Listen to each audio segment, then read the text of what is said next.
Hello friends, मैं इसके Saini MIC group में एक बार और आपका स्वागत है।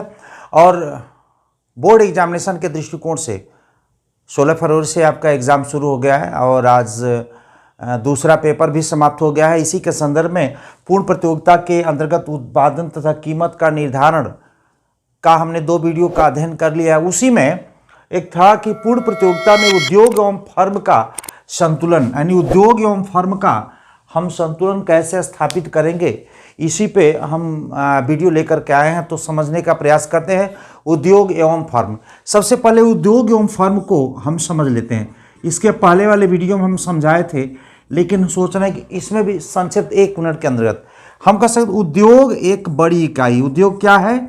एक बड़ी इकाई है। और फर्म क्या होती है? एक छोटी इकाई होती है।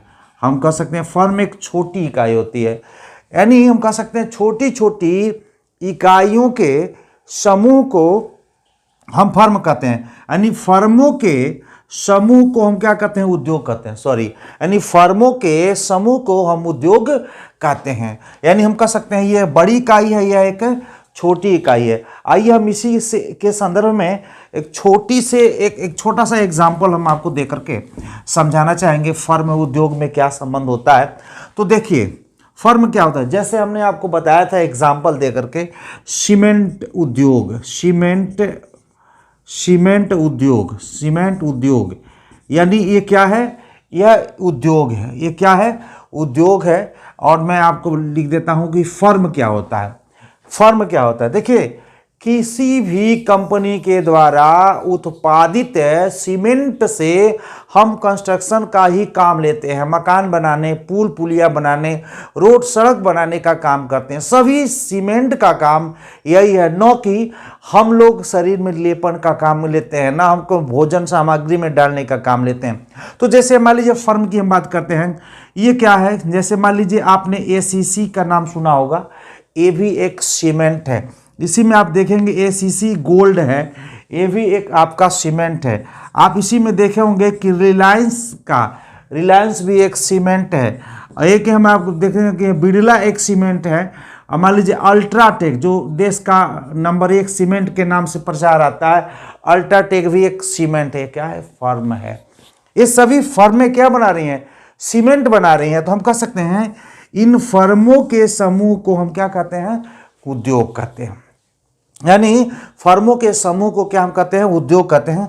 फर्म एक छोटी इकाई होती है और उद्योग बड़ी इकाई होती है। इसीलिए हम संबंध के अंतर्गत यह बताने का प्रयास करेंगे कि फर्म का काम है उत्पादित वस्तु को जितनी मात्रा में चाहे वो बाजार में बेच सकता है, मगर यह कीमत का निर्धारण नहीं कर सकता। एक फर्म स्वयं बाजार को प्रभावित भी नहीं कर सकता। एक फर्म वस्तु के कीमत को भी प्रभावित नहीं कर सकता है।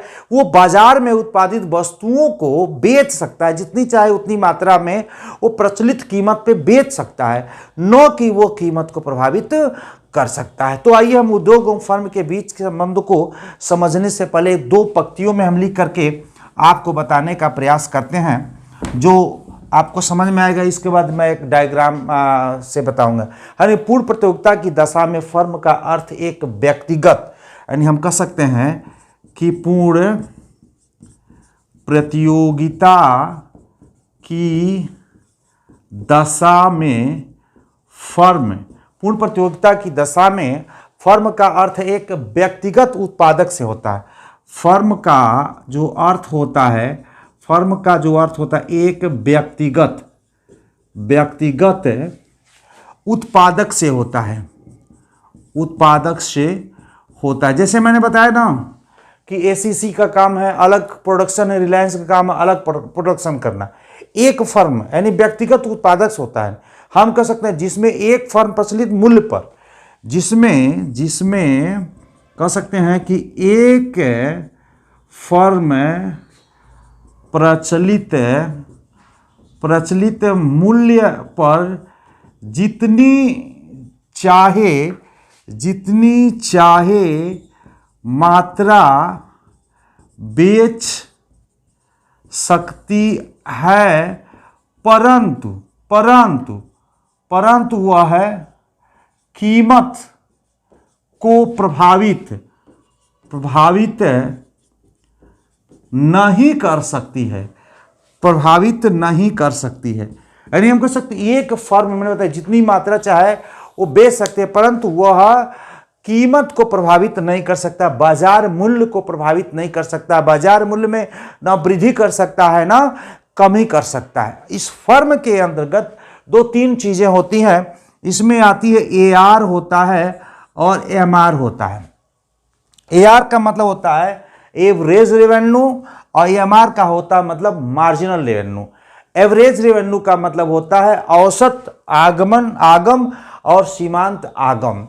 इसमें जो पूर्ति रेखाएं होती हैं वो क्षैतिज वक्र की स्थिति में होती हैं। आइए हम इसको डायग्राम से समझने का प्रयास करते हैं कि पूर्ण प्रतियोगिता में कीमत और उद्योग के बीच किस तरह के संबंध स्थापित होते हैं। तो आप स्क्रीनशॉट ले लिए होंगे। थोड़ा सा आपको इसको बताने का हमारा मकसद था कि आप जाने पूर्ण प्रतियोगिता की दशा में एक जो फर्म का अर्थ एक व्यक्तिगत उत्पादक से होता है, जिसमें एक फर्म प्रतिनिधि मूल्य पर जितनी चाहे मात्रा बेच सकता है परंतु वो कीमत को प्रभावित नहीं कर सकता है। अन्य बाजार मूल्य को कमी या वृद्धि में कोई भी बदलने की उसके पास पावर नहीं है। आइए इसको मिटाते हैं और मैं आपको एक डायग्राम के माध्यम से समझाने का प्रयास करता हूं कि बाजार मूल्य और उद्योग और फर्म के बीच संबंध को कैसे हम स्थापित करते हैं। एक छोटा सा हमने स्केल ले रखा है, इसकी मदद से हम आपको जल्दी से इसको हम समझाने का प्रयास करते हैं।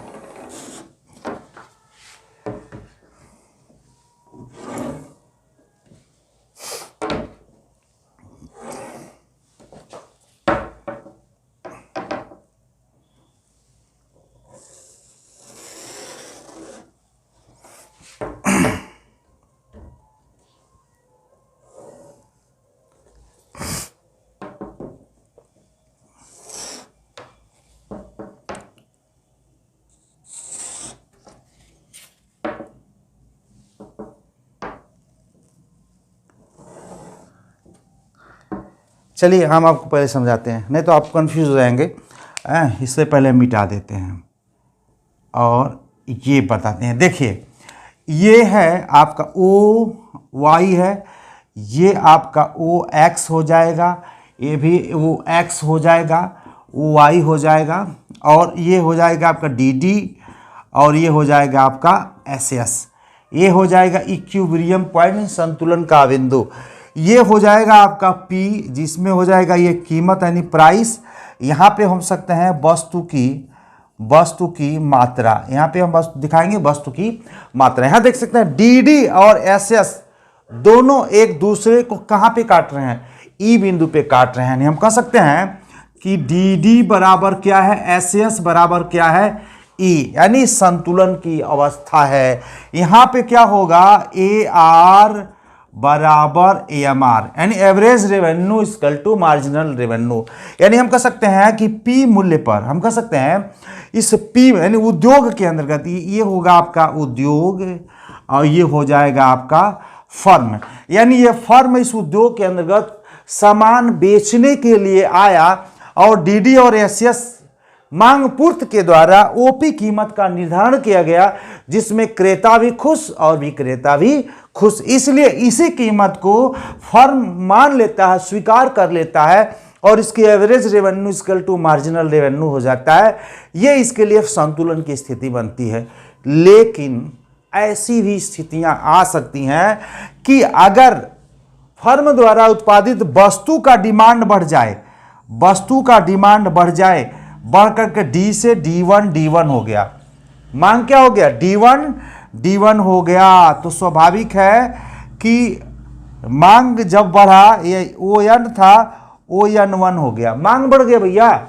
मांग बढ़ने की वजह से कीमत क्या होता है, OP1 हो जाता है। यानी हम कह सकते हैं कि जब मांग DD बराबर SS था तो E था और कीमत क्या था, कीमत था आपका P। लेकिन मांग हम कह सकते हैं समीकरण 1 था, ये समीकरण 2 में देखते हैं कि जब मांग DD से बढ़कर D1 होता है, मांग DD से बढ़कर के देखिए DD मांग था और मांग क्या हो गया, D1 हो गया, मांग क्या हो गया, बढ़ गया। तो मांग बढ़ जाने से आप देख सकते हैं कि वस्तु की जो मात्रा होती ON से बढ़कर ON से बढ़ करके ON1 हो जाती है, ON1 हो जाती है। और कीमत की हम बात करें तो कीमत OP से बढ़ करके OP1, OP से बढ़ करके OP1 हो गया। यानी हम सकते कीमत बढ़ गया अगर मांग बढ़ा तो। यहाँ पे देखिए मांग बढ़ गया ना, मांग बढ़ने से अब नया संतुलन भी E1 हो गया। यहाँ पे संतुलन क्या हो गया आपका, संतुलन हो जाता E1, यानी E1 पे संतुलन की स्थिति है। यानी ऐसे कह सकते हैं इस पे खरीदने वाला और बेचने वाला दोनों तैयार है, क्योंकि वस्तु की डिमांड जब बढ़ती है तो उत्पादक के द्वारा वस्तुओं की कीमतें बढ़ जाती है। ऐसे में OP से OP1 हो गया। लेकिन दुर्भाग्य से क्या, अब देखिए ये हो गया ना, तो ये क्या होगा, ये फर्म AR बराबर MR, AR1 बराबर MR1, यानी average revenue 1 equal to marginal revenue 1। यानी फर्म क्या करती है, इस कीमत को, यानी ये OP रहता है और ये क्या OP1 होगा। यानी हम कह सकते हैं फर्म इस कीमत पे, जब कीमत का निर्धारण हुआ तो फर्म OP कीमत को स्वीकार कर लिया, जहां पे DD और SS दोनों संतुलन की स्थिति में, खरीदने वाले बेचने वाले दोनों संतुलन की स्थिति में। लेकिन जैसे ही डिमांड DD से D1 हो गया, ऐसे ही वस्तु की कीमत OP से OP1 हो गया, तो फर्म क्या करती है, OP1 कीमत को स्वीकार कर लेती है, उस कीमत पे वस्तु को बेचने लगती है और यही संतुलन स्थापित हो जाता है। लेकिन ऐसी भी स्थितियां आ सकती है जब कीमत, जब देख सकते हैं कि जब मांग आपका बड़ा स्केल है, थोड़ा सा दिक्कत हो रहा है। यहां पे देख सकते हैं कि जब मांग D1 से D2 और D2 होता है, स्वाभाविक है मांग क्या हो गया, कम हो गया। यहां पे देख सकते हैं कि हम तीसरे समीकरण में देखते हैं कि मांग आपका D1 से घटकर D2 और D2 हो गया। मांग क्या हो गया, ये D1 से घट करके D2 हो गया। यानी हम कह सकते हैं मात्रा की भी बात करते हैं तो ON1 से, अभी देखिए ये ON2 हो जाएगा, ON1 से घटकर ON2 हो जा रहा है। यानी मांग मात्रा भी क्या हो जा रहा है, घट जा रहा है, क्योंकि D1 मांग ही तो है, घट जा रहा है। अब क्या हो सकता है, देखिए यहाँ पे नया कीमत का निर्धारण क्या होता है, थोड़ा सा देखिए डायग्राम बनाइएगा तो थोड़ा सा स्केल से बनाइएगा, जिससे कि मतलब अब ये हो गया OP2 और ये R2 इक्वल टू MR2 हो जाएगा। ठीक है, यानी यह जो है एक्स अक्ष के पैरेलल AR और MR होता है। अब संतुलन का स्थिति देखिए, अब यहां पे कीमत क्या हो जाएगा, P2 हो जाएगा। यानी आप देख सकते हैं कि मांग D1 से घट करके, देखिए मुहवा हेर बा तो ठीक है, ई बढ़न बा ही कम बा, D2 आई मात्रा ON1 है, इधर ज्यादा है, ये कम है, यानी कम हो गया।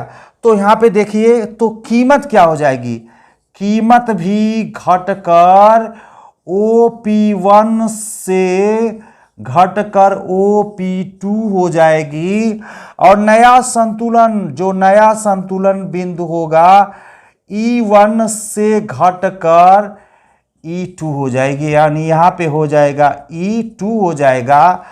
और यहाँ पे देख सकते हैं कि फर्म, यानी हम कह सकते हैं कि OP की दशा में AR बराबर MR है और OP1 की दशा में AR1 बराबर MR1 है और OP2 की दशा में AR2 इक्वल टू MR2 है। यानी हम कह सकते हैं यह कीमत को स्वीकार करती है कब, जब उद्योग में जो कीमत डिसाइड किया जाता है। तो स्वाभाविक है कि बाजार में मांग बढ़ने पे कीमतें बढ़ती हैं और मांग घटने पे कीमतें, स्वाभाविक मांग घटने पे कीमतें घट जाती है। यानी हम कह सकते हैं कि अगर D और P की बात, डिमांड अगर बढ़े तो प्राइस कम, स्वाभाविक है। अगर हाँ डिमांड अगर बढ़ जाता है तो प्राइस भी क्या होता है, बढ़ जाता है। यहाँ पे वही स्थितियाँ आ रही हैं, यानी मांग बढ़ने पर कीमतें बढ़ जाती हैं, मांग घटने पर कीमतें घट जाती है। यानी जो कीमत उद्योग के अंतर्गत निर्धारित कर लिया जाता है, फर्म उसे स्वीकार करता है, उसी कीमत पे बेचता है। तो हम यह कह सकते हैं कि यह तीनों समीकरण को हमने देखा, यानी फर्म कीमत के द्वारा संतुलन स्थापित करता है। तो आज के लिए इतना ही। नेक्स्ट वीडियो में हम लेकर के आएंगे, यानी पूर्ण प्रतियोगिता के अंतर्गत दीर्घ काल में फर्म का संतुलन। कल आपको मिल जाएगा नेक्स्ट वीडियो। आज के लिए इतना ही, धन्यवाद।